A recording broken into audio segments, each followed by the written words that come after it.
So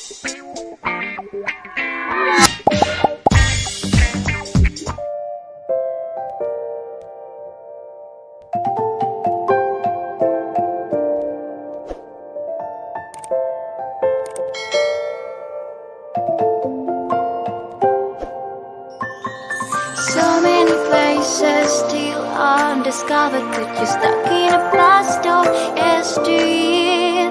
Forget all the problems just for the moment. That is the kind of story you should see.